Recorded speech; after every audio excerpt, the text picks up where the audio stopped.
اتم الحجۃ والعمرۃ للہ، وقال النبی صلی اللہ تبارک و تعالی علیہ وسلم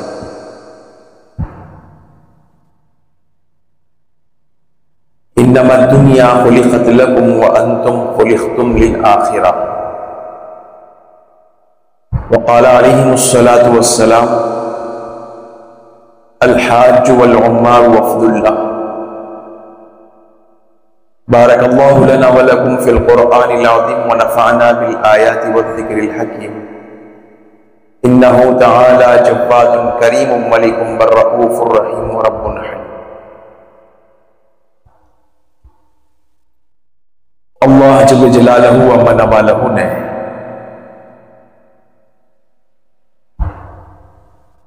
جس مذہب کے اندر مجھے اور آپ کو پیدا کیا، اس مذہب پر ہم سب کو چلنے کے لیے اس کے بنیادی ارکان اور اس کے بنیادی پرنسپل پر مجھے اور آپ کو عمل کرنا ضروری ہے۔ اگر اس میں سے کسی نے بھی کسی ایک چیز کا بھی انکار کر دیا تو وہ اسلام سے نکل جاتا ہے۔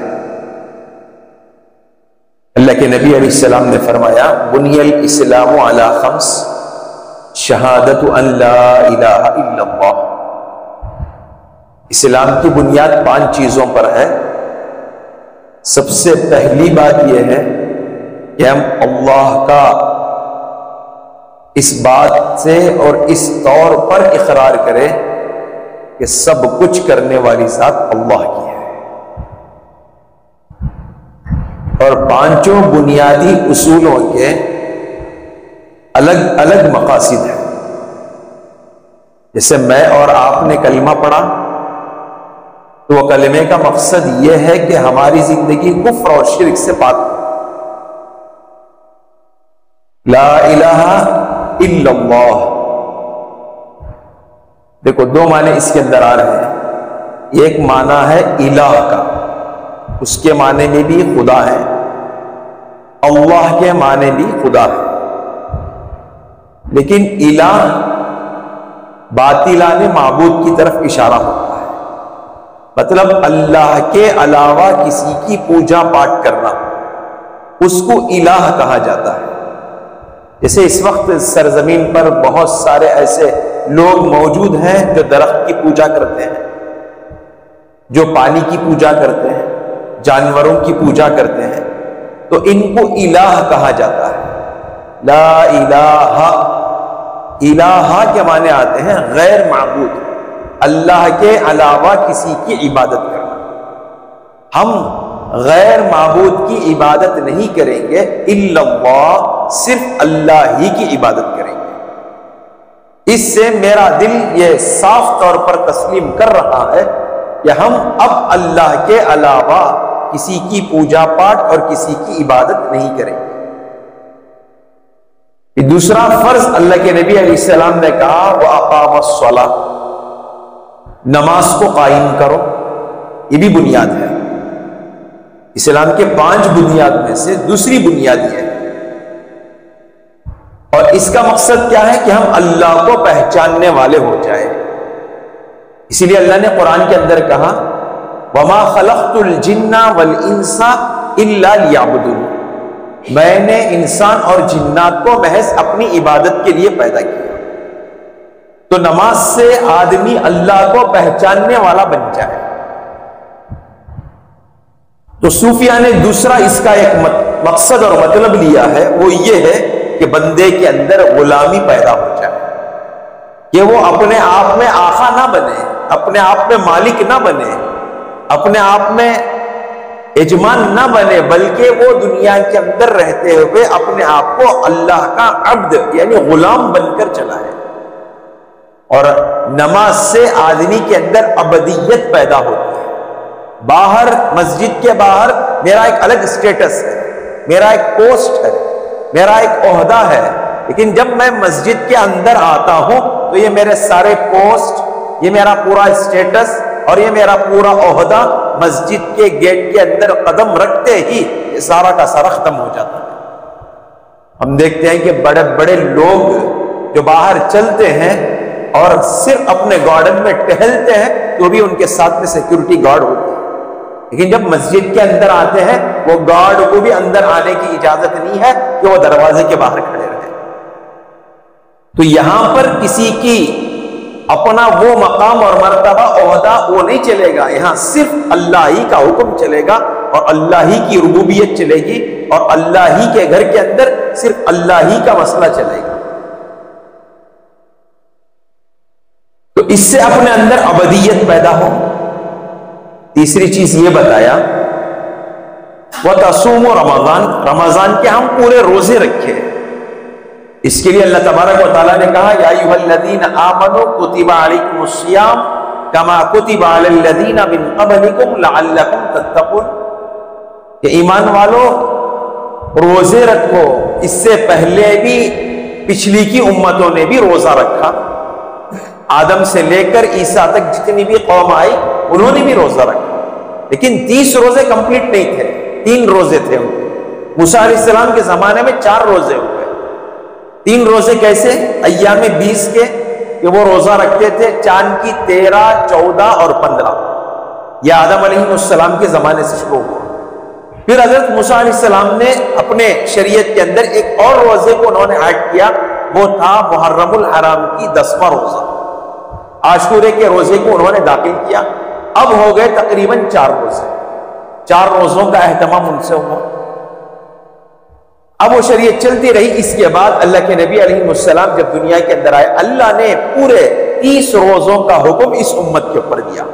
1.25 لاکھ نبیوں میں سے سب سے بڑا اللہ کی طرف سے یہ احسان ہوا نبی پر اور امت پر کہ اللہ تعالیٰ نے ہم ہی کو پیارے رسول کے صدقے میں 30 روزوں کے اہتمام کا حکم نازل کیا۔ اور اس کا خلاصہ کیا ہے؟ بندہ گناہوں سے بچتا ہوا چلے، گناہوں سے بچ جائے۔ اور الحمدللہ ہم عام طور پر دیکھتے ہیں غیر رمضان میں آدمی گالیاں دیتا ہے، لیکن رمضان آتے ہی زبان کو کنٹرول کرتا ہے۔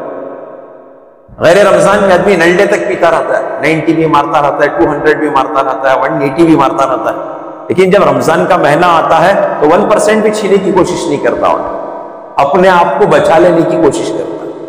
تو رمضان اس کی قدر میں، اس کی اہمیت میں، اس کے استقبال میں، اور آٹومیٹک بندے کے اندر گناہوں سے بچنے کی ایک عادت پڑ جاتی ہے کہ نہیں رہے اب یہ رمضان کا مہینہ ہے، مجھے گانا نہیں ہے۔ اب دیکھو پورے سال ہمارے اسٹیٹس میں اتنے ماشاءاللہ حمد اور نعت نہیں رہتے جتنا کہ رمضان کے پورے مہینے میں ہوتے ہیں۔ اس کے بعد چھوڑو ماشاءاللہ پورے اسٹیٹس کے اندر پورا چلتا رہتا ہے، ٹرینڈز جو چلتے رہتی، جو ٹرینڈ اس وقت چلتا رہتا ہے وہ پورے گانے۔ پہلے بولتے تھے آدمیاں کو سورت بی بی حالت میں پرس رہے، اس کی صورت دیکھ کو پہچان لے رہے ہونا کیسا آئے گا۔ پہلے آدمیاں صورت دیکھ کو پہچانتے تھے، اب صورت ہم دیکھنے کی ضرورت نہیں ہے، اسٹیٹس دیکھ کو پہچان لینا سے وہ انہیں سیڈ مومنٹ میں ہے، انہیں اب ایموشنل میں ہے، اب انہیں فل اس میں ہے، آدمی کو سمجھ میں آتا ہے اس کا اسٹیٹس دیکھتے۔ آج آدمی کیا کرتے ہیں، کیا باقصہ کیا کی سیڈ نہیں با موڈ خراب ہے اس کے واسطے، ایموشنل رہا نہیں لے رہا، کیا کی ذرا ایسا ٹینشن میں تھا اللہ لیا سن۔ پہلے آدمی بول دیتے صورت دیکھ کو حالت پوچھ لیو، صورت بی بی حالت میں پرس حالت مت، اب اسٹیٹس دیکھ کو معلوم کر لیو انہیں کیا سچویشن کے اندر اب چلنے کو ہے۔ تو خیر دوسری طرف مجھے جانا نہیں ہے، ہمارے اندر رمضان کا مہینہ اس لیے لایا جاتا ہے تاکہ ہمارے اندر تقویٰ پیدا ہو جائے، اللہ کا خوف اور ڈر پیدا ہو جائے۔ اس کے لیے انسان کی عادت بھی بن جاتی ہے کہ وہ گناہوں سے بچنے والا ہو جاتا ہے۔ دوسرا مسئلہ یہ ہے، چوتھی چیز یہ ہے، اللہ کے نبی علیہ السلام نے فرمایا وَأَدُّوا الزَّكَاةَ کہ زکوٰۃ کو ادا کرو، اور اس کے اندر بھی اللہ تبارک و تعالیٰ نے ہمارے لیے آسانیاں دی۔ ایسا نہیں ہے کہ بھی زکوٰۃ کتنا کماری ہوتا اٹھا پورا لگا ڈالو، نہیں ہے، اس میں سے 40%۔ اب لاکھ روپے کی ہمارے پاس میں زیور ہے تو اس میں سے 2500 روپے ہم لوگ اپنی زکوٰۃ کا ادا کریں۔ مال ہے اور ہمارے پاس میں سونا ہے یا ہمارے پاس میں کچھ ایسی پراپرٹی ہے جو ہمیں سیل کے واسطے رکھ کر ہیں، ایسے چیزوں کے اندر زکوٰۃ کا دینا ہر مرد کے لیے اور عورت کے لیے فرض ہو جاتا ہے۔ تو زکوٰۃ کو بھی ادا کرو، اور اس سے اس کا کیا فائدہ ہوگا؟ اس کا فائدہ یہ ہوگا اللہ مال کی حفاظت کریں گے۔ دوسرا فائدہ یہ ہوگا کہ وہ مال پاک ہو جائے گا ہمارے لیے، اور وہ مال کا حساب کل اللہ قیامت کے دن ہمارے میں سے نہیں لیں گے۔ جو آدمی دنیا میں زکوٰۃ دے دیتا ہے اللہ تعالیٰ اس کے مال کے تعلق سے سوال نہیں کریں گے۔ اب پھر آخری رکن جو اللہ کے نبی علیہ السلام نے کہا، 5 پرنسپل جو بنیاد ہے، اس میں سے کہا وہ تحج بیت اللہ، اللہ کے گھر کا ہم لوگ ارادہ کریں، نیت کریں کہ ہم سفر حج کے لیے پہنچیں گے۔ تو لہٰذا بنیادی چیزیں جو ہیں وہ اسلام کی 5 ہیں۔ اس میں سے آج کا جو عنوان ہماری دوسری تاخیرات کے اندر میرے ذمہ جو دیا گیا ہے وہ حج کی فضیلت اور عمرے کی فضیلت دی گئی ہے۔ الحمدللہ اللہ کا کروڑوں احسان ہے، اس وقت لوگوں کے اندر ایک مزاج بن رہا ہے کہ ہر آدمی اگر حج کی طاقت نہیں رکھ رہا ہے تو کم سے کم عمرہ جانے کی تو وہ نیت کر رہا ہے۔ لیکن ہر ایک چیز کے لیے ایک ایک اصول ہے، ایک آداب ہے، وہ کرنا ہمارے لیے ضروری ہے۔ اور حج جو ہے وہ 5واں رکن اللہ تبارک و تعالیٰ نے بتایا، اور اس کے لیے اللہ نے کہا وَلِلَّهِ عَلَى النَّاسِ حِجُّ الْبَيْتِ مَنِ اسْتَطَاعَ إِلَيْهِ سَبِيلًا۔ دیکھو جب نماز کی باری آئی اللہ نے کہا اقیموا الصلاۃ، نماز کو قائم کرو، وہاں اللہ کا ذکر نہیں آیا، وَلِلَّهِ عَلَى الصَّلَاةِ نہیں آیا۔ اور جب روزے رکھنے کی باری آئی تو اللہ نے یہ نہیں کہا، یا جیسے کہ عام طور پر آیت ہم پڑھتے ہیں یا ایھا الذین آمنوا کتب علیکم الصیام، اور آگے اللہ نے یہ نہیں کہا للہ کتب علیکم الصیام، اللہ ہی کے لیے روزے رکھو، ایسا نہیں کہا اللہ نے، کتب علیکم الصیام، روزے رکھا کرو جیسے کہ پچھلی امتوں نے روزہ رکھا۔ یا ایھا الذین آمنوا اقیموا الصلاۃ وآتوا الزکاۃ، اے ایمان والو نماز بھی پڑھو اور زکوٰۃ بھی ادا کرو۔ اور اللہ نے یہ نہیں کہا للہ اقاموا الصلاۃ وللہ وآتوا الزکاۃ، زکوٰۃ کو ادا کرو، نہیں۔ جب باری آئی اللہ تبارک و تعالیٰ نے حج کو کہلوانے کی، اس فرض کو ہمارے پر قائم کرنے کی، تو اللہ نے کہا وَلِلَّهِ عَلَى النَّاسِ حِجُّ الْبَيْتِ مَنِ اسْتَطَاعَ إِلَيْهِ سَبِيلًا۔ جس آدمی کے اندر یہ طاقت پیدا ہو جائے کہ وہ اب حج کو جانے کی صلاحیت رکھتا ہے، اس کے لیے وہاں کا سفر حج کرنا بہت ضروری ہے۔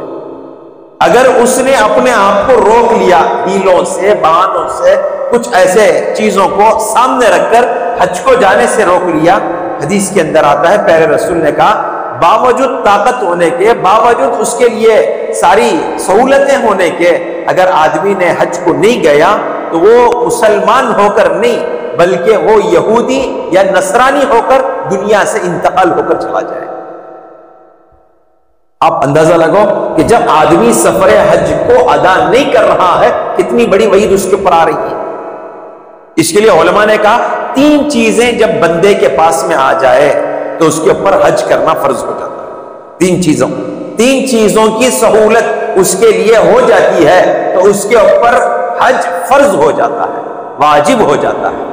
اس میں سے پہلی بات یہ ہے کہ آدمی اپنے زاد سفر جو حج کے لیے جانا ہے اس کے لیے اگر اتنا پیسہ اس کے پاس میں آ گیا کہ وہ بآسانی جا کر حج کر سکتا ہے تو اس کے لیے حج کرنا ضروری ہے۔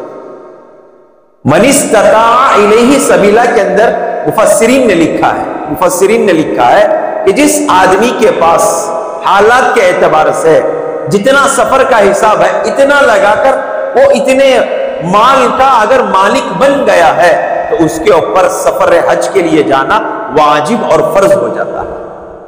اب مثال کے طور پر اس وقت کا اس مرتبہ کا جو حج ہے جو اناؤنس کیا گیا ہے تقریباً 3.5 لاکھ روپے کا ہے۔ اس مرتبہ کا جو گورنمنٹ سے حج کا جو خرچ لگایا گیا ہے وہ 3.5 لاکھ روپے کا ہے، 3,60,000 چلر کا ہے تقریباً۔ اتنا اگر آدمی جمع کر دے تو وہ آسانی سے حج کر سکتا ہے۔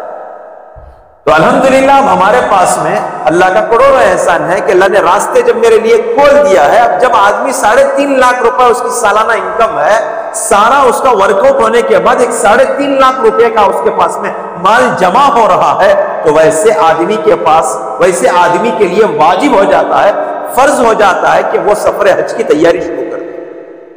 اگر تاخیر کرے سفر حج کو جانے کے لیے تاخیر کرے، جتنے سال تاخیر کرے گا اتنے حجوں کا اس کے اوپر گناہ لازم ہو جائے گا۔ مثال کے طور پر میرے پاس میں 2025 میں میرے اوپر حج فرض ہو گیا ہے، اب میں اسے ٹال رہا ہوں 2030 تک۔ میرے پر حج فرض ہوئے 5 سال ہو گئے اور میں 30 تک اسے ڈھکلتے ہوئے جا رہا ہوں، کچھ ریزن لے کر، کچھ تقاضے لے کر، کچھ گھر کے مسائل لے کر میں ڈھکلتے ہوئے جا رہا ہوں، تو 5 سال کا جو میں نے تاخیر کیا اس کا گناہ میرے سر کے اوپر لازم ہو جائے گا۔ تو فوراً آدمی سفر حج کی تیاری کے لیے اپنے آپ کو آمادہ کرے۔ من استطاع الیہ سبیلا کے اندر علماء نے مختلف تفسیریں یہ لکھی ہیں کہ اگر بندے کے پاس اتنا خرچ آ جائے کہ وہ بآسانی اپنا سفر طے کر سکتا ہے، اس کے لیے حج کے لیے جانا فرض اور واجب ہو جاتا ہے۔ اگر تاخیر کرے گناہ ہوگا، اسی حالت میں دنیا سے چلے جائے تو وہ یہودی ہو کر مرے یا نصرانی ہو کر مرے، بلکہ وہ اسلام سے خارج ہو کر دنیا سے چلا جاتا ہے۔ آج اللہ معاف فرمائے کتنے لوگوں کے پاس میں اتنی طاقت بآسانی ہے کہ آدمی پہنچ سکتا ہے، لیکن پھر بھی ہیلے بہانے کیا کیا کی الٹریشن مسائل۔ پہلے ہمارے اماں بابا کو حج کرانا میری بہت دل کی خواہش ہے، میرے دل میں ایک چیز خواہش ہے، کیا کروں گا، پہلے ہمارا اماں بابا جا کر گئے تو بعد میں گئے سر۔ یہ کیا بولتی ہیں اسے باتوں کو، بالکل یہ اپنے آپ کو اس عمل سے بچانے کی یہ باتیں چل رہی۔ کھانا بھوک مجھے لگ رہی ہے، اماں بابا بکھے نہیں، ان کو بھوک نہیں ہے، اب دسترخوان پر کھانا لگا ہوا ہے، اب مجھے فل بھوک لگ رہی ہے، اب کیا آدمی دسترخوان کو بیٹھ جائے؟ کو میری خواہش ہے کہ ہمارا اماں بابا بڑی ہے تو بعد میں بیٹھ دوں، کوئی ایسا سوچتا ہے؟ کھانے کے تعلق سے تو کون بھی نہیں سوچتا، پہننے اڑنے کے تعلق سے تو کون بھی نہیں سوچتا، جب عبادت کا مسئلہ آ جاتا ہے تو آدمی اسے لے جا کر اپنے ماں باپ کے سر کے اوپر رکھ ڈالتا ہے۔ نہیں ہمارا اماں بابا کیا بھائی عمرہ نہیں جائے، ارادہ تو ہے اللہ کا ہے، کون بولو وہاں نہیں جانا چاہتا، سو ہر آدمی جانا چاہتا ہے، لیکن سب سے پہلے ہمارا اماں بابا بھیجنا ہے۔ اماں بابا کو بھیجنا صحیح بات ہے، اماں بابا کے اوپر حج واجب ہوا نہیں، عمرے کا اس کے اوپر خرچ واجب نہیں ہوا ہے، تو اس ایسے صورتوں کے اندر اماں بابا کے اوپر حج نہ تو فرض ہوا ہے، نہ تو واجب ہوا ہے، نہ عمرہ ان کے لیے ضروری ہے۔ اللہ نے تجھے صاحب نصاب بنایا ہے، اللہ نے تجھے مالدار بنایا ہے، اتنی ملکیت تیرے پاس میں، اب تیرے اوپر حج فرض ہو گیا ہے، اب ماں باپ سے اجازت لے کر فوراً تو اپنے سفر حج کے لیے تیار ہو کر نکل جائے۔ خواہ مخواہ ماں باپ کو سہارا بنا کر سال سال تک اسے ڈیلے کرتے رہنا یا اپنے اوپر گناہ کو لازم کر لینا۔ مسائل بلّہ کے لیے لگا ہمارا حقیقہ نہیں ہوا، اس کا واسطے ہمیں حج کو جانے نہیں ہو رہا، وہ بیکار، کوئی کنیکشن نہیں ہے حج اور عمرے کے درمیان میں حقیقے کو لے کر ہم لوگ سیٹ کریں۔ میں پہلے ہمارے بڑوں کو کراتا ہوں، بعد ہمیں چھوٹے کر لیں گے، یہ بھی کوئی اصول نہیں ہے۔ اذان ہوئی، میں ایک اور مثال دینا چاہتا ہوں، اذان ہوئی، ہمارا اماں بابا نماز پڑھ لیتے، بعد میں پڑھ لیتا ہوں۔ اگر کوئی آدمی ایسا سوچا تو یہ عمل ہو سکتا ہے آدمی کے ساتھ۔ اذان ہو گئی، ماں باپ پر بھی فرض ہے اور بچے پر بھی فرض ہے، اب میرے اندر طاقت ہے، میں اٹھ کر مسجد کو فوراً آ کر اپنی نماز کو ادا کر لو اور ماں باپ بھی اپنی نماز ادا کر لیں۔ یہ غلط بات ہے کہ ماں باپ کو سہارا بنا کر ٹھہرانا، یہ بالکل غلط بات ہے۔ تو لہٰذا جس کے پاس میں وَلِلَّهِ عَلَى النَّاسِ حِجُّ الْبَيْتِ مَنِ اسْتَطَاعَ إِلَيْهِ سَبِيلًا، جس کے پاس میں اتنی طاقت سفر حج کے برداشت کرنے کی مالیت اگر آ گئی ہے تو اس کے اوپر سفر حج کرنا واجب ہو جاتا ہے، اس میں ٹال مٹول کرنا یہ بہت بڑا گناہ ہے۔ اس کے لیے پیارے رسول صلی اللہ علیہ وسلم نے اپنی زندگی کے اندر ایک حج کیا، ایک حج پیارے رسول نے کیا اور 4 عمرے پیارے رسول نے کیا۔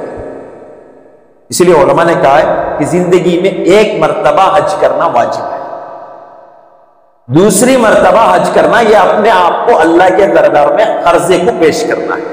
دوسری مرتبہ حج کر لیا تو دوسرے حج کا ثواب اللہ کے دربار میں قرض ہو جاتا ہے، اور تیسرا اس کے لیے نفل بن جاتا ہے، وہ کرے تو کرے ورنہ چھوڑ دے، اس کے لیے کوئی گناہ نہیں ہے۔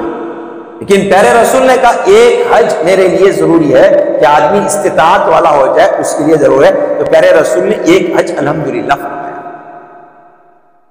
اور جب اللہ کے نبی علیہ السلام حج کے لیے نکلے، اس سے پہلے اللہ کے نبی علیہ السلام ہر سال جماعتیں بنا کر حضرت ابو بکر صدیق رضی اللہ عنہ کو، عثمان غنی رضی اللہ عنہ کو، عمر فاروق رضی اللہ عنہ کو ذمہ دار بنا کر، حج کا امیر بنا کر پیارے رسول ان کو اللہ کے گھر کی طرف بھیجا کرتے، جو حج کر آؤ۔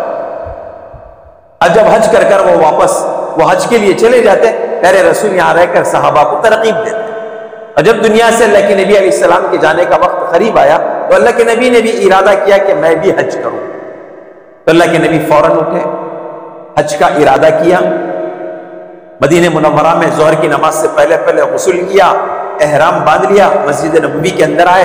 اللہ کے نبی نے اعلان کیا اریدو میں چاہ رہا ہوں کہ اب میں حج کے سفر کے لیے روانہ ہوں. تو تقریباً بتاؤ کہ پیارے رسول حج کے لیے جا رہے ہو، اور کون آدمی ایسا ہے کہ وہ حضور کے ساتھ میں حج کرنا نہ چاہتا ہو؟ تو فوراً مدینے سے 6000 صحابہ تیار ہو گئے، نبی جی حج کے لیے جا رہے ہیں، ہم بھی چلیں گے. اب چلتے چلتے اللہ کے نبی نے سفر کا ارادہ کر گاؤں سے واپس، گاؤں سے جب گزرتے ہوئے چلے تو کسی نے پوچھا کہ یہ کون سی اتنی بڑی جماعت ہے، کہاں جا رہی ہے؟ تو پیارے رسول کے ساتھیوں نے کہا کہ پیارے رسول حج کرنے کے لیے جا رہے ہیں، ہم بھی ان کے ساتھ میں نکل رہے ہیں. اور ایسے کرتے کرتے تقریباً اللہ کے نبی جب مکے کے اندر پہنچے تو تقریباً 17000 سے زائد صحابہ سفر حج کے لیے پہنچے. اور جب معلوم ہوا کہ پیارے رسول حج کے لیے آئے تو بہت بڑی بڑی جماعتیں دور دور سے حج کی ادائیگی کے لیے الحمدللہ مکہ المکرمہ پہنچ گئے. تو لمبا پیارے رسول کے حج کے سفر کا لمبا قصہ ہے، میں شارٹ آپ کے درمیان میں لے کر چل رہا ہوں.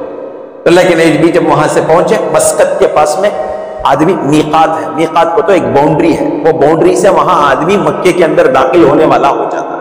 جیسے کہ ہمارے یہاں پر بائی پاس سے ملباگل شروع ہو جاتا ہے، وہاں سے ہمارے اندر ایک چاشنی پیدا ہو جاتی ہے کہ بھی ہم اپنے شہر کے اندر داخل ہو گئے، یہ ملباگل کے اندر انٹرنس ہونے کی یہ باؤنڈری ہے. تو اس طرح پیارے رسول نے کہا باہر سے آنے والوں کے لیے، مکے کے اندر داخل ہونے والوں کے لیے جو بارڈر دیا جا رہا ہے اس بارڈر کو میقات کہتے ہیں. میقات مسقط سے پیارے رسول صلی اللہ علیہ وسلم نے احرام باندھا. وہاں ایک گاؤں ہے، اس گاؤں سے اللہ کے نبی نے مسقط. اب آج بھی بہت سارے حاجی جب حج کو جاتے ہیں تو جدہ سے احرام باندھتے ہیں، مسقط سے احرام باندھتے ہیں، ذوالحلیفہ سے احرام باندھتے ہیں، اور اس کے علاوہ دیگر وہاں کے مقامات سے بھی احرام باندھتے ہیں. وہاں سے احرام باندھ کر اندر داخل ہوتے ہیں. اور پیارے رسول نے وہاں سے احرام باندھ کر اندر داخل ہوئے. مسقط سے احرام باندھ کر اندر جب مکہ المکرمہ کے اندر داخل ہوئے، بہت سارے ساتھی پیارے رسول کے ساتھ میں حج کے لیے آئے. اس سے پہلے جب اللہ کے نبی مکے سے نکلے، مدینے سے نکلے، راستے میں بہت سارے شہر ملے، بہت سارے ساتھی حضور کے ساتھ میں ہو گئے. اور آتے آتے پیارے رسول نے اپنے اس ایک مقام پر پہنچا جہاں احرام باندھ کر آگے نکلے. جبرائیل علیہ السلام آ کر کہنے لگے نبی جی اللہ چاہ رہے ہیں کہ آپ حج قران کا بھی احرام باندھ لیں اور نیت کر لیں. اس لیے علماء نے لکھا حج کی 3 قسمیں ہیں، ایک ہے حج افراد، ایک ہے حج قران، ایک ہے حج تمتع. افراد کسے کہتے ہیں کہ گھر سے صرف اور صرف حج کے نیت کرتے ہوئے حج کا احرام باندھ کر نکلنا، اور صرف خالی اس سے حج کے ارکان ہی ادا کرنا، جیسے کہ وہ 5 دن ہے اس کو ادا کرنا. اور اس کے بعد میں قران ایک آتا ہے، وہ یہ ہے کہ حج اور عمرہ کی نیت سے احرام باندھنا. میں اب یہ احرام پہن رہا ہوں، حج بھی اس کے اندر کروں گا، عمرہ بھی اس کے اندر کروں گا، اس کو قران کہتے ہیں. اس کے لیے ہم دیکھتے ہیں کہ ہمارے اپنے یہاں علاقوں سے فلائٹیں نکل جاتے ہیں حج کے، وہ جو 8 9 10 11 تقریباً ہمارے یہاں پر شروع ہوتا ہے حج کے 8 9 10 11 12. یہ حج کے 5 دن ہوتے ہیں جو مکے کے اندر شروع کیے جاتے ہیں، لیکن اس سے پہلے یہاں 15-20 دن پہلے بلا لیتے ہیں حجاج اکرام کو. اب وہ احرام باندھ کر نکلتے ہیں. اکثر ہمارے جو انڈینز عمرہ کے لیے پہنچتے ہیں اور ادھر کے کنٹریز والے پہنچتے ہیں، وہ حج قران کی نیت ہی سے پہنچتے ہیں، اور جو احرام وہ پہن کر جاتے ہیں اس میں سے وہی نیت کر لیتے ہیں کہ ہم اس کے ساتھ میں عمرہ بھی کریں گے. تو اللہ تبارک، اللہ کے نبی علیہ السلام نے صرف ارادہ کیا حج کرنے کا، لیکن جبرائیل آ کر پیارے رسول سے کہنے لگے اللہ یہ چاہ رہے ہیں کہ آپ حج قران کی بھی نیت کر لیں. مطلب یہ ہے کہ آپ جانے سے پہلے عمرہ کی بھی نیت کر لیں. اس کے لیے جو حاجی یہاں سے پہنچتے ہیں وہ حج قران بھی کر لیتے ہیں. تو اللہ کے نبی علیہ السلام ابوا کے ایک مقام پر پہنچے. ایک دن وہاں پر آپ نے قیام کیا، وہ یہ کہ تقریباً 12,000 کا ایک بہت بڑا مجمع حضور کے ساتھ میں حج کے لیے آیا. اب آنے کے بعد پیارے رسول علیہ السلام نے اپنے ساتھیوں کو چھوڑ کر ابوا نامی ایک جگہ ہے جہاں پر پیارے رسول کی والدہ کا انتقال ہوا تھا. بچپن میں اللہ کے نبی نے سفر کیا، سفر کر آ رہے تھے، راستے کے اندر پہاڑی علاقوں کے اندر ام ایمن حضور کی اس وقت کے جو باندیوں میں سے تھی، ان کے گھرانے کی، ان کے ساتھ میں تھی، اور یہ اللہ کے نبی ساتھ میں تھے، اور ساتھ میں والدہ تھی. کچھ طبیعت زیادہ بگڑی تو وہیں پر ان کا انتقال ہو گیا. پیارے رسول وہاں پر ان کو اپنے ماں کو قبر میں اتارنے کے بعد قبر کے پاس میں بیٹھے رہے. تو میں ایمن نے کہا چلو چلیں، تو کہا ہم تو 3 آئے تھے لیکن ہم ماں کو چھوڑ کر کیسے جائیں گے، مجھے تو ماں کی یاد ستا رہی ہے. اب بتاؤ اس وقت 6 سال کا بچہ جو اپنی ماں کو اپنے آنکھوں سے جدا کر رہا ہو تو اس کے پر کیا اثر پڑا ہوا. اب پھر تقریباً 50 پر 7 سال کے بعد ماں کی قبر کے پاس میں جب پہنچے، اللہ کے نبی گئے ماں کی قبر کے پاس میں بیٹھ کر اپنے ہاتھ باندھ کر اپنے گردن کو نیچے ڈال کر اپنے دونوں گڑگوں کے اوپر اپنے پیر کو رکھ کر اللہ کے نبی زاروں قطار رو رہے ہیں. لیکن کسی صحابی کو ہمت نہیں ہے کہ ہم پیارے رسول کو تسلی دے سکے. اتنا غم اللہ کے نبی کے اوپر سوار تھا. تو اللہ کے نبی نے کہہ دیا میں میری ماں کو چھوڑ کر آج نہیں آؤں گا، کل فجر کے بعد ہماری یہاں سے واپسی ہو. اب پورا 1 دن اپنی ماں کے قبر کے پاس میں بیٹھ کر رو رہے تھے. وہ نہ معلوم کہ پیارے رسول اپنی ماں سے کیا بات کر رہے تھے، وہ اندر سے کیا باتیں آ رہی تھی. پورا 1 دن پیارے رسول نے وہاں پر گزار دیا. پھر دوسرے دن پیارے رسول وہاں سے اٹھے، اپنے ساتھیوں کو لے کر مکہ المکرمہ پہنچے. 8، 9، 10 ذی الحجہ جو ہوتی ہے اس کے اندر انہوں نے مینا اور مزدلفہ کے اندر قیام کیا، پھر عرفات کے میدان کے اندر قیام کیا. پھر وہاں سے پیارے رسول علیہ السلام نے رمی جمرات کیا، پھر وہاں سے احرام نکالا، پھر طواف وداع کیا، قربانی کا وقت مکمل کر کے پھر پیارے رسول علیہ السلام اپنے شہر کو واپس لوٹے. تو اس طرح پیارے رسول علیہ السلام نے اپنی زندگی کے اندر پورا 1 مکمل حج کیا اور 4 عمرے پیارے رسول نے کیے. اسی لیے عام طور پر سالکین یہ کہتے ہیں، مطلب اللہ والے یہ کہتے ہیں حج کو جانے سے پہلے کم سے کم 1 مرتبہ عمرہ ہو جائے تاکہ وہاں کا پورا نقشہ ہمارے سامنے آ جائے. ہم لوگ عمرہ کرنے کے بعد ہم لوگ جب حج کو جائیں گے تو وہاں کے کچھ ہم لوگوں کو مقامات یاد ہو اور وہاں کے ارکان ہم لوگوں کو سمجھ میں آئے اور وہاں کے عبادات اور اعمال کرنے میں الحمدللہ کچھ معلومات ہمیں حاصل ہو جائے. تو کم سے کم 1 عمرہ ہمارا اپنے حج سے پہلے کا ہو جائے گا تو اس علاقے کی نوعیت سمجھ میں آئے گی، وہاں کے حالات سمجھ میں آ جائیں گے، وہاں کے ارکان اور مقامات سمجھ میں آ جائیں گے. پھر آسانی کے ساتھ میں عمرہ کرنا ہمارے لیے بہت ہی حج کرنے کے لیے بہت ہمارے لیے آسان ہو جائے. اس کے لیے نیت کرے کہ انشاءاللہ ہم حج بھی کریں گے اور عمرہ بھی انشاءاللہ کرنے والے ہیں. تو لہٰذا بتایا گیا کہ اپنا جو حج ہے، یہ حج جو ہے، یہ عبادت جو ہے وہ عاشقانہ عبادت ہے. ہماری یہ عاشقانہ عبادت ہے. ہم میں سے کس کے دل کے اندر یہ آرزو اور تمنا نہیں ہے کہ ہم لوگ مکہ المکرمہ نہ جائیں، مدینہ المنورہ نہ پہنچیں. ہم میں سے ہر ایک کی یہ تمنا، آرزو اور خواہش ہے کہ اللہ اگر بلا لے تو ہم لوگ چلے جائیں، اللہ کا بلاوا آ گئے تو ہم لوگ نکل جائیں. لیکن اللہ بھی بندے کے دل کے اندر کی نیت کو دیکھتے ہیں. تو اس کے لیے ہم سب مل کر نیت اور ارادہ کریں کہ ہم جلد سے جلد ایک ترتیب بنا کر اللہ کے گھر کے لیے پہنچنے والے بنیں گے. اور جانے والے تو بڑے بڑے عاشقانہ انداز کے اندر جا رہے ہیں. اللہ کا گھر ہے اور ہم لوگ پہلے ہی سنے ہیں اللہ کسی جگہ پر نہیں رہتا. اللہ جو رہتا ہے وہ انسانوں کے دلوں پر رہتا ہے. اب مکہ المکرمہ اللہ کا گھر ہے، بیت اللہ ہے اللہ کا گھر ہے، اس کا کیا مطلب ہے؟ نہیں، اللہ رب العزت نے ایک پوائنٹ بتایا. جیسے کہ ہمارے اپنے پورے گھر کے لیے ایک پوائنٹ ہوتا ہے جو مین ہوتا ہے، اس سے ہماری بہت محبت ہوتی ہے کہ میں پورے گھر کے اندر میرا ایک اپنا ویٹنگ ہال، ایک روم بنا لیتا ہوں جس میں اپنا پورا وقت ایکسپینڈ کرتا ہوں. تو اللہ تعالیٰ نے پوری زمین کو تو سجدہ گاہ بنایا، اپنی مسجدوں کو تو اللہ کا گھر بنایا، لیکن اللہ نے اس کے اندر ایک اور جگہ یہ بنائی، سینٹر بنایا، ایک پوائنٹ بنایا کہ لوگ یہاں پر آئے اور میری قربت حاصل کریں. تو اس کے لیے علماء نے لکھا ہے کہ جب سفر حج کے لیے جائے ایک عاشقانہ مزاج ہمارے اندر، ایک محبت اور والیحانہ انداز ہمارے اندر ہو. اگرچہ کہ اللہ وہاں پر نہیں ہے لیکن اس کے در و دیوار کی زیارت ہی ہمارے لیے بڑی خوش نصیبی کی بات ہے. جیسے واقعہ ہم نے سنا ہے، لیلا مجنو کا واقعہ سنا ہے لیلا مجنو کا. بہت بڑا ہی زبردست تاریخی واقعہ ہے اور بے مثال واقعہ.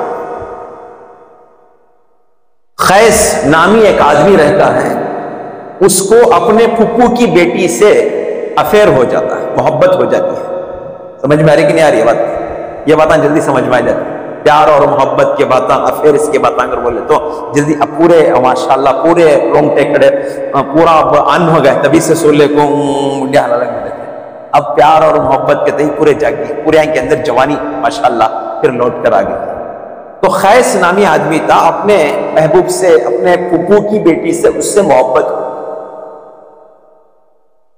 تو ایک مرتبہ ماں باپ بیٹھے ہوئے تھے، سوچ رہے تھے، چلتے چلتے چلتے چلتے چرچا ایسا ہوا کہ گاؤں میں ان کی بات پڑ گئی باہر کہ ان سے یہ دو کا رشتہ چل رہا ہے، آپس کے دونوں کے اندر یہ ان کا افیئر چل رہا ہے. تو باپ نے قیس کو بلا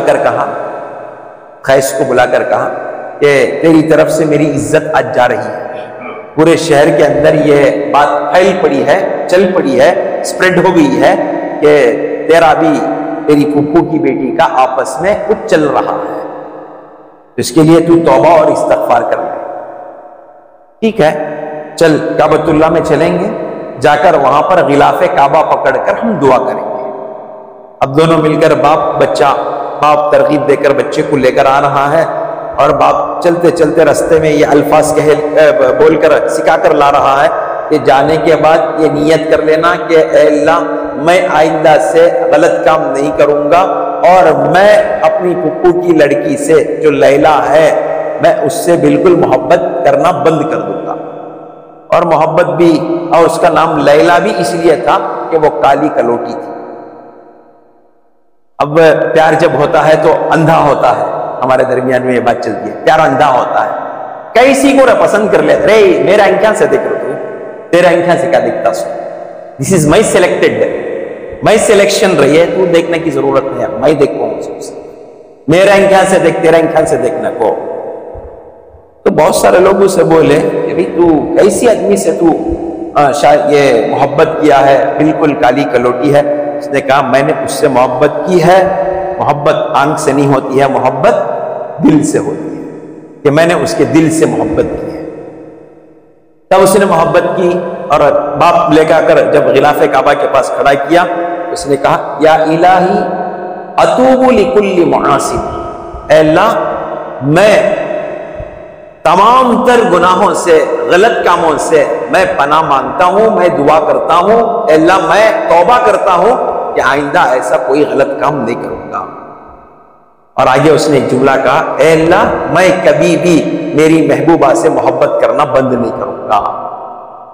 بولا لگا اس کیا واسطے ہے، وہ کام کروا کر بولے تو انہیں یہاں آج ہمیں بیٹھا کیا تو بھی ہو جان دے رہے، جان دے داؤ تو، لیکن اسے نہیں چھوڑا.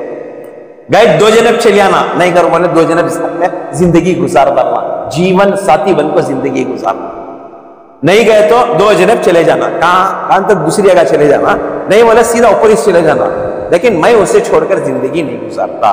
جشن حالت آج کل چل رہی ہے. سو توٹا خالی ایک وہاں سے ہائی، یہاں سے کون پتا چاہتا سا بھائی مس آیا سو، وہ مس آیا سو کیا بولے تو وہ سے ٹچ ہوگا ایک دم. پہلے تو ماں باپ کو رشتے ڈھونڈنے کے لیے گھنڈلانا پڑ رہا تھا، گاؤں پوچھ لے پھرتے تھے ہمارا بچہ جوان ہو گیا، تمہاری بچی ہے کیا، دیکھو ماں کس کیا تو بھی ہے کہ آج سے 40-50 سال پہلے ڈھونڈ لے پھرتے، گواں اٹھا لے پھرتے، فوٹو اٹھا لے کو پکڑ لے کو. اب وہی ضرورت ہی نہیں ہے، اب already selection, already selected, already پورا ریلیٹڈ پورا ہوگا رہتا سو. اما بابا خالی بولنا رہتا سو، موڈ دیکھ کو بولنا لے تو انہوں بھی سلیکٹ کر کو چھوڑ ڈال حالات ویسے. بعد قیس نے دعا کی کہ میں اس سے بالکل محبت نہیں چھوڑوں گا. اب انہوں پورے سمجھ گئے یہ قصے اب ختم ہونے والے نہیں ہیں، چنگاری لگ گیا ہے، اب یہ جلدی شرطی سے بجھنے کا نام نہیں لیتی. انہوں بھی چھوڑ ڈالے. اتنی محبت اس کی خود پیارے رسول عیسیٰ علیہ السلام کے زمانے کا واقعہ، عیسیٰ علیہ السلام کے زمانے کا لیلا مجنو کا واقعہ. پیارے رسول بھی اس کی مثال اپنے صحابہ کو پیش کی ہے. مسجد نبوی کے اندر بیٹھ کر پیارے رسول نے مثال پیش کی کہ محبت ہمیں ایسے کرنی ہے جیسے کہ لیلا کو، جیسا کہ مجنو کو لیلا سے محبت ہوئی. پیارے رسول نے کہا اپنا جو سفر جو ہے، سفر حج جو ہے وہ عاشقانہ طور پر ہو. تو لیلا اور مجنو کے درمیان میں اتنی محبت ہو گئی تھی، یہاں تک کتابوں میں لکھا ہے مجنو بولتے بولتے اتنا دیوانہ ہو گیا تھا، صرف خالی اس کے در و دیوار کو دیکھ کر وہ تسلی کر لیتا.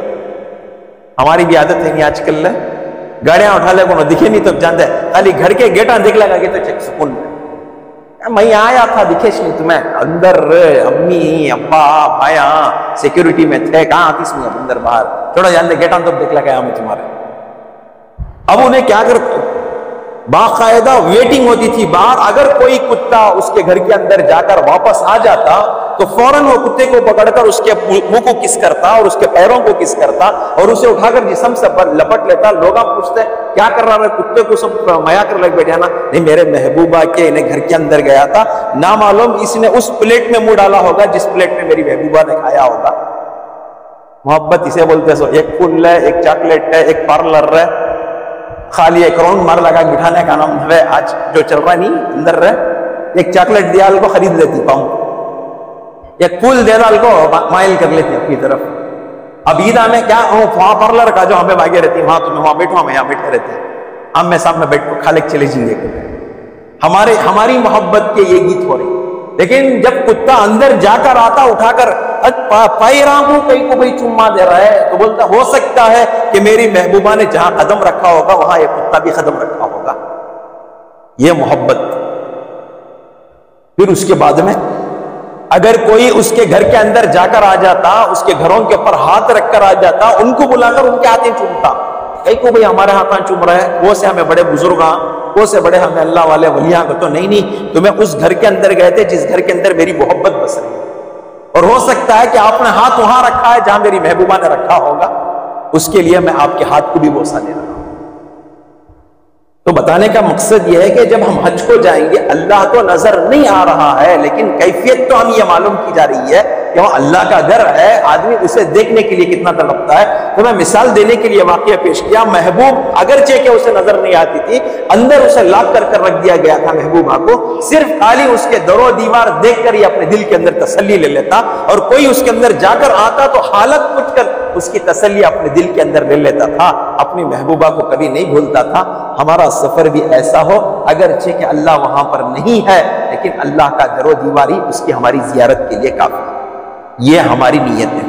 اس کے لیے علماء نے لکھا جب ہم حج کے لیے نکلے احرام باندھے سفر بنانا آسان ہے امیگریشن کرانا آسان ہے اندر لے جا کر پاسپورٹ چکروانا آسان ہے لیکن جاتے جاتے ہماری کیفیتیں بھی بدلے. جب میں اپنا پورا ڈاکیومنٹس لے کر جا رہا ہوں دیکھ لے کہ کیا کریکشن ہے کہ کیا نہیں ہے.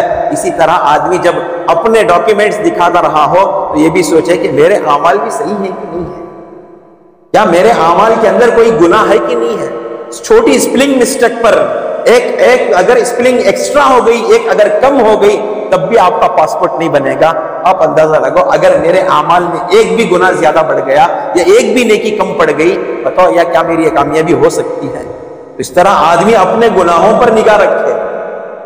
اب پھر جب ہم لوگ چادر لپیٹ کر جب جا رہے ہوں احرام باندھ کر جب جا رہے ہوں تو اس نیت کے ساتھ میں ہم چلے کہ آج جو چادر مجھے بنائی جا رہی ہے ایک وقت ضرور آئے گا 3 چادروں کے اندر لپیٹ کر مجھے بھی خبر کے حوالے کر دیا جائے.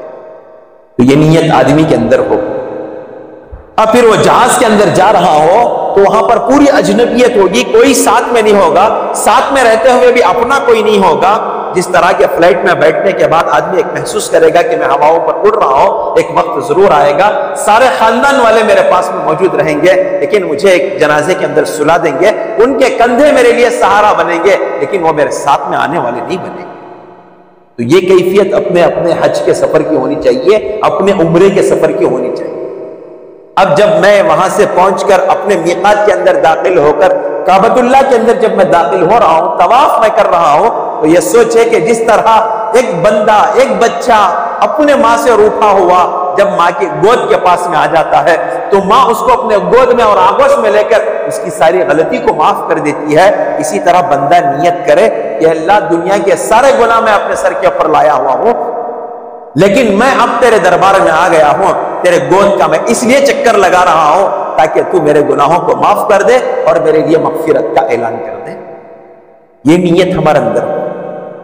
اب جب وہاں سے صفا اور مروہ کی ہم لوگ سعی کے لیے نکلے تو یہ نیت لے کر نکلے کہ اللہ میں تو یہاں چکر تو لگا رہا ہوں لیکن میرے اندر وہ دین کی ایک گرمی اور حرارت پیدا فرما کہ ایک بچے کو پانی پلانے کے لیے ماں کی ممتا اور اس کی حرارت اور گرمی اس کے دل کے اندر تڑپی، اے اللہ اسی طرح میرے اندر بھی وہ حرارت اور وہ گرمی جو دین کے لیے ہو اے اللہ میرے زندگی کے اندر داخل ہو جائے۔ اے اللہ مجھے اس چکر کی برکت سے میرے دل کے اندر دین کی فکروں کو پیدا فرما۔ اب پھر وہاں سے نکل کر جب میں احرام نکالنے کی نیت سے باہر پہنچوں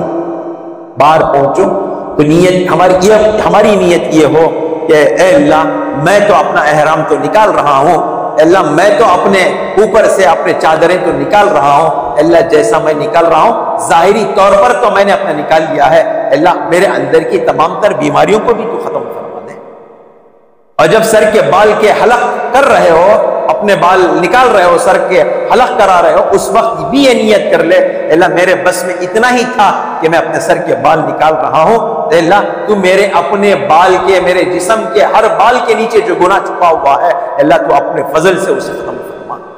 اس طرح کی نیتوں کے ساتھ اگر ہمارا عمرہ ہوگا، یہ عاشقوں کا عمرہ ہوگا، اس پر اللہ تعالیٰ ضرور ہمارے لیے بدلہ نصیب کریں گے۔ ابراہیم بن ادھم رحمۃ اللہ علیہ بہت بڑے اللہ والے تھے، بہت بڑے بادشاہ تھے، نیت کیا، ارادہ کیا کہ میں اللہ کے حج کے لیے چلوں، تو جب بلخ سے نکلے، وہ اپنے یہاں پر ایران کے علاقے سے نکلے، سفر حج کے لیے نکلے، تو ایک ایک قدم پر 2 رکعت نماز، ایک قدم اسٹپ رکھا پھر دوسرا قدم رکھتے ہی فوراً 2 رکعت نماز پڑھتے، اے اللہ میں عاجز بندہ ہوں، گنہگار بندہ ہوں، تیرے گھر تک آنے کی میرے اندر قابلیت نہیں ہے، اے اللہ میرے آنے کو تو قبول فرما۔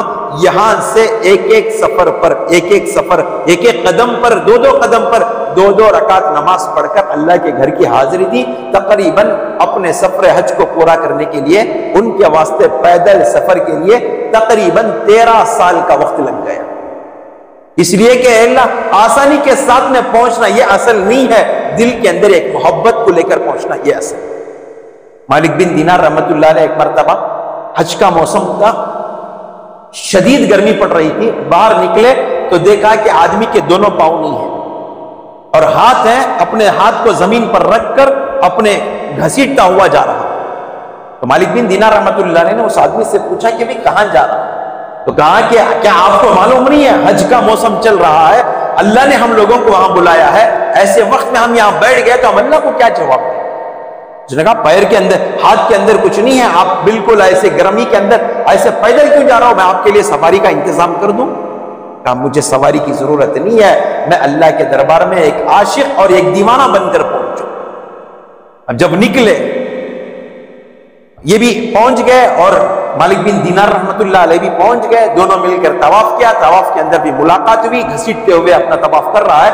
وہ چلتے چلتے جب رمی جمرات کنکر مارنے کے بعد جب قربانی دینے کا وقت آیا، وہاں پر جانے کے بعد کھڑے ہو کر کہہ رہا ہے جو پورا سفر جو اس نے کیا ہے وہ پیدل کیا ہے، ہاتھ کو گھسیٹتے ہوئے پیدل اس نے سفر حج کیا ہے۔ جانے کے بعد اللہ کے دربار میں دعا کر رہا ہے، اللہ اپنے گاؤں سے تو نکلا، سواری نہیں تھی، زیادہ راہ نہیں تھا، لیکن یا اللہ تیرا حکم سمجھ کر میں آ گیا، اب آیا ہوا ہوں، میرے پورے ارکان ہو گئے، میری طاقت میں جتنا تھا میں نے اتنا کر دیا، اے اللہ اب ایک رکن میرا باقی رہ گیا، وہ یہ ہے کہ جانور کی قربانی دینا ہے، اللہ اتنے پیسے نہیں ہے کہ میں جانور کی قربانی دے سکوں، اللہ بس میری ایک جان باقی ہے، اس جانور کے بدلے تو میری اپنی جان قبول کر لے۔ اب یہ دعا کر کر ابھی ہاتھ بھی پھیرا نہیں ہوا تھا، ایک دم پیچھے پڑ گیا۔ حضرت مالک بن دینار رحمت اللہ علیہ بھی وہاں سے گزرے تو دیکھا کہ لوگوں کا ایک ہجوم بالکل گروپ بنا کر کھڑا ہوا ہے، کوئی کہہ رہا ہے کہ کون آدمی ہے، کون آدمی ہے۔ مالک بن دینار رحمت اللہ علیہ نے جا کر دیکھا یہ وہی آدمی ہے جو ان کے گاؤں کے اندر ان سے ملاقات کی۔ ساروں نے واقعہ سنایا تو حضرت مالک بن دینار رحمت اللہ علیہ کے آنکھوں میں آنسو آ گئے، ہم بھی حج کے لیے آئے، یہ ہمارا حج نہیں ہے، واقعی حقیقت میں حج کرنے والا یہی آدمی۔ جانے والے ایسے بھی اللہ کے گھر کی طرف کھینچ کھینچ کر جا رہے ہیں، تو اس کے لیے نیتیں اور ارادے ہمارے ہوں کہ انشاءاللہ ہم حج کے لیے سفر کریں گے۔ انشاءاللہ بھی بول رہی نہیں تھا، کہاں قبول ہو جاتا ہے کی کرتے ہیں، ارادہ نہیں ہے کہ کس کا اب جانا، کہاں کون پر نہیں جاتے ہاتھ اٹھاؤ، پھر کی انشاءاللہ نہیں بولنا۔ اللہ مجھے بھی قبول فرمائے، آپ کو بھی قبول فرمائے۔ شہاب چتور یہ کیا ہے، کوسا گون جو کیرلا سے چلے تھے، جب چلے تھے تو پوری دنیا کے اندر ان کو پہچانا گیا کہ پیدل حج کرنے والا ہے، ثواب بھی بتایا گیا۔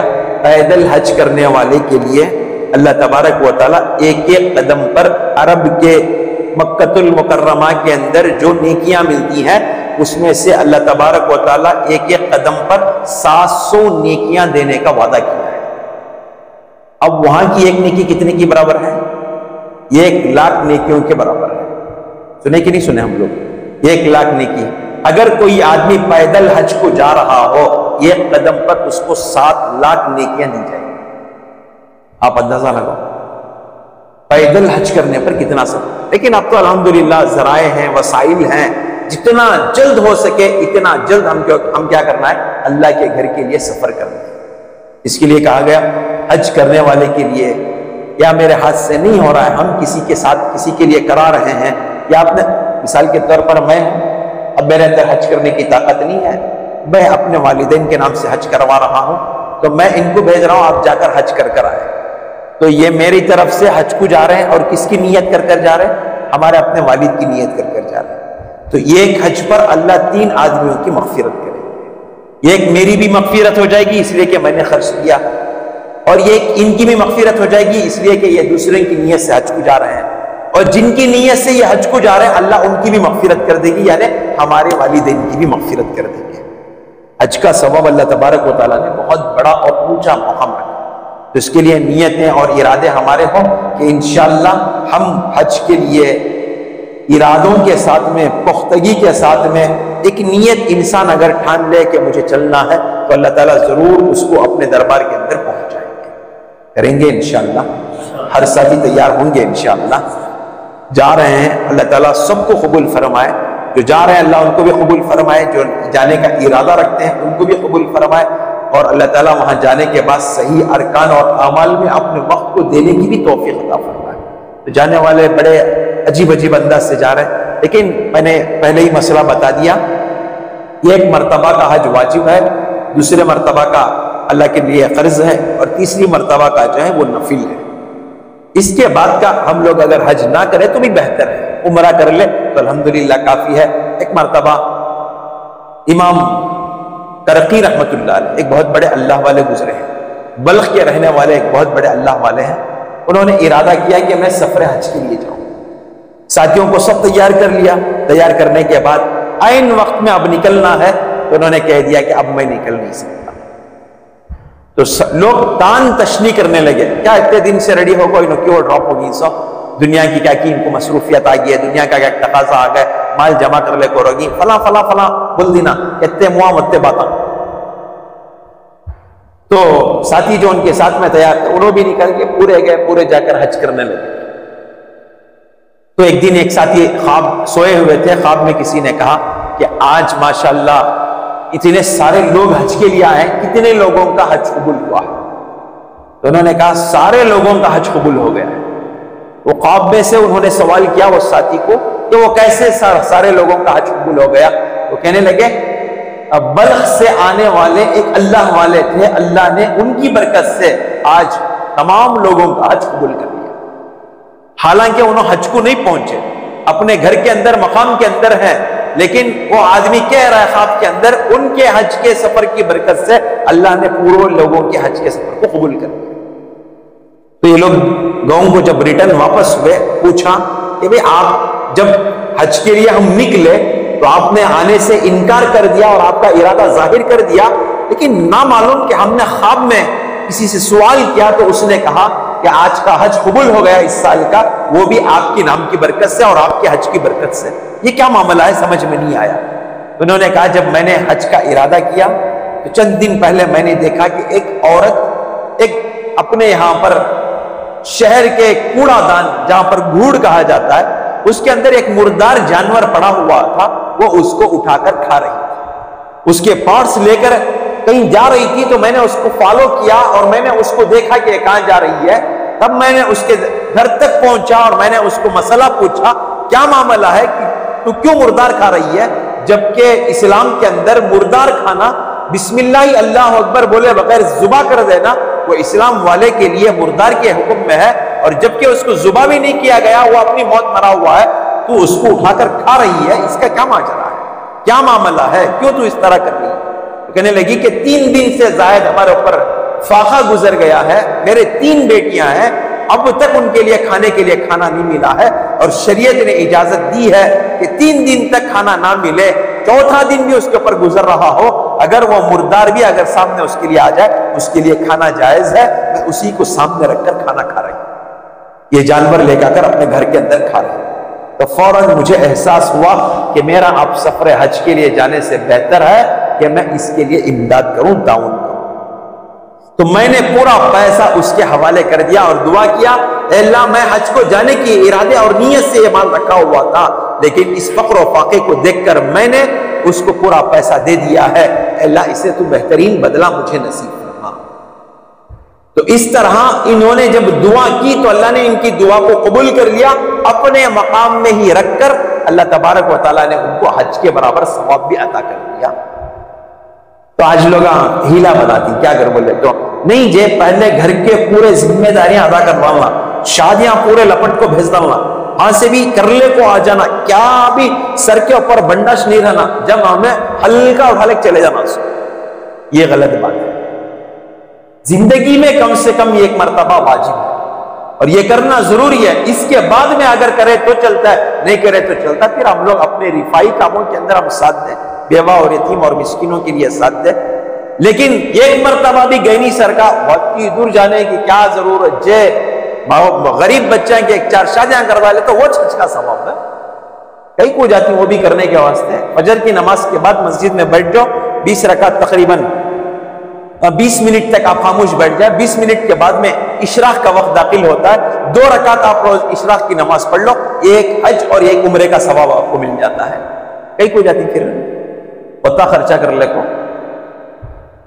ماں کے قدموں کے نیچے جنت ہے، نماز نکو پڑھو، روزہ نکو رکھو، ماں کی خدمت کر لے کر رجو کہ جنت مل جاتی ہے۔ مطلب یہ کہ ان کی فرما برداری اور اطاعت پر جنت ملے گی، ان کے مان کر چلنے پر جنت ملے گی۔ یہ اشراق کی نماز پڑھنے پر حج کے برابر ثواب ملے گا، لیکن حج کرنے کا جو ثواب وہاں جا کر جو کرنے کا ملے گا ویسا ہم لوگوں کو ثواب نہیں ملے گا۔ اس کا مطلب یہ ہے، اس کے لیے اللہ تبارک و تعالیٰ نے ایک موقع مجھے اور آپ کو دیا ہے، تو ہم سب مل کر نیت کریں، ارادہ کریں، من استطاع الیہ سبیلا کے اندر اگر میرے پاس میں 1 لاکھ روپے کی مالیت سال میں اپنی زندگی کے اندر بچ رہی ہے، تو فرسٹ آف آل ہمارے لیے ضروری ہے ہماری اپنی زندگی کے اندر ہم فوراً عمرے کی نیت سے عمرے کے لیے نکل جائیں۔ اور اگر 3 سے 3.5 لاکھ روپے کا خرچہ میرے پاس میں اپنی زندگی کے اندر آ رہا ہے، ایک 5 سال کے اندر، 6 سال کے اندر، ایک 8-10 سال کے اندر میرے پاس میں جمع ہو رہا ہے، تو 3.5 لاکھ روپے لے کر فوراً میں حج کے لیے نکل جاؤں تاکہ اللہ میرے سے راضی ہو جائے اور وہ وعید سے میں بچ جاؤں جس وعید کو پیارے رسول نے کہا، جو استطاعت رکھنے کے باوجود بھی حج کے سفر کے لیے نہ جائے وہ یہودی یا نصرانی ہو کر دنیا سے چلا جائے۔ اس کے لیے نیتیں اور ارادے کریں کہ انشاءاللہ ہم عمرہ اور حج کے لیے جلد سے جلد تیاریاں کر اللہ کے گھر کی حاضری کو انشاءاللہ ہم ضرور پیش کریں گے بھی انشاءاللہ۔ تو حج کے تقریباً 5 دن ہیں، پوری حج کسے کہتے ہیں؟ حج کے 5 دن ہوتے ہیں، 8، 9، 10، 11، 12 وہاں کے ہوتے ہیں، تو وہاں جا کر وہ کام کرنے کے ہوتے ہیں۔ اس کے علاوہ آپ یہ 5 دن کے علاوہ کبھی بھی آپ حرمین شریفین کو جائیں گے تو آپ وہاں جو اعمال کریں گے اس کو آپ عمرہ کہیں گے، اور عمرے کے 4 واجبات میں سے ہیں، ایک کیا ہے؟ احرام باندھنا ہے، دوسرا طواف کرنا ہے، اور تیسرا صفا مروہ کی سعی کرنا ہے، اور چوتھا حلق بال کٹوانی ہے۔ اس پر تمہارا ایک عمرہ مکمل ہو جاتا ہے، ایک عمرہ کمپلیٹ ہو جاتا ہے۔ لیکن حج کے لیے بہت بڑا پروسیجر ہے، وہ الگ ہی پروسیجر ہے، 8 دن کا ہے، مینا مزدلفہ کا قیام ہے، اور پھر اس کے بعد میں رمی جمرات ہے، عرفات کے میدان میں رکنا ہے، مینا اور مزدلفہ کا قیام کرنا ہے، وہاں کی عبادتیں ہیں، وہاں کی تلاوتیں ہیں، وہاں کی تسبیحات ہیں، اور وہاں کا رمل ہے، طواف زیارت ہے اور طواف وداع ہے۔ یہ بہت سارا پروسیجر ہے، وہ پورا سیکھ کر جانا ہے۔ لیکن عمرہ جو ہے ماشاءاللہ وہ شارٹ کٹ کے اندر ہے، بس جب آدمی عمرہ کی نیت کر یہاں سے نکلے اس کے لیے 4 ہی واجبات ہیں۔ ایک یہ ہے کہ وہ طواف کرے، احرام باندھے، طواف کرے، صفا مروہ کی سعی کرے، پھر اس کے ساتھ میں اپنے بالوں کا حلق کرا لے۔ یہ 4 واجبات سے اس کا اپنا عمرہ کمپلیٹ ہو جاتا ہے، اور اس کے لیے مختصر خرچ ہے، 1 لاکھ روپے الحمدللہ اب تو مل رہا ہے۔ ہر ٹور والا ہم لوگوں کو آفر دیتا ہے، اتنے مہینے پہلے بند لو، بآسانی آپ کا سفر کرایا جائے گا۔ تو میری رائے یہ ہے کہ اللہ نے 1 لاکھ روپے کا انتظام میری زندگی کے اندر کر دیا ہے تو میں انشاءاللہ جلد سے جلد اپنے سفر عمرہ کے لیے نیت کر انشاءاللہ اللہ کے دربار میں پہنچوں گا، اللہ کا قرب حاصل کروں گا۔ پیارے رسول نے 4 عمرے کیے، کم سے کم زندگی کا 1 عمرہ کروں گا۔ پیارے رسول نے زندگی کے اندر 1 مرتبہ حج کرنے کو کہا ہے، توفیق اگر اللہ کی طرف سے مل گئی، مالی تعاون اللہ کی طرف سے ہو گیا، صاحب نصاب میں بن گیا، سفر کا خرچ میں آسانی سے اٹھا سکتا ہوں، تو بآسانی ہم جا کر اپنے اس سفر حج کی پوری تیاری کر حج اگر ادا کر آ گئے، اللہ کے نبی علیہ السلام نے کہا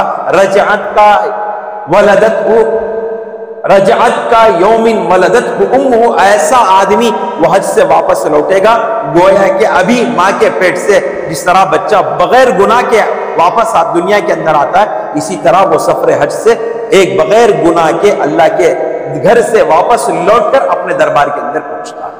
تو اس کے لیے علماء نے کہا جب حاجی چلے تو ہم لوگ اس کو دعاؤں کے ساتھ میں رخصت کریں، دعا دے کر بھیجیں۔ جب حاجی واپس آئے تو ہم لوگ اس سے دعا کی درخواست کروائے، اس کے لیے کہ وہ مستجاب الدعات ہوتا ہے، اللہ اس کی دعاؤں کو قبول کرتا ہے۔ اب حاجی سفر حج سے واپس آیا، ذوالحجہ، ذوالقعدہ، پھر اس کے بعد ربیع الاول تقریباً شروع ہو جاتا ہے، محرم، یہ ذوالحجہ، ذوالقعدہ، محرم، تقریباً محرم الحرام تک وہ حاجی کا اثر اس کی اپنی زندگی کے اندر باقی رہتا ہے۔ تو ہم اس وقت تک جا کر اس سے ملاقات کریں گے۔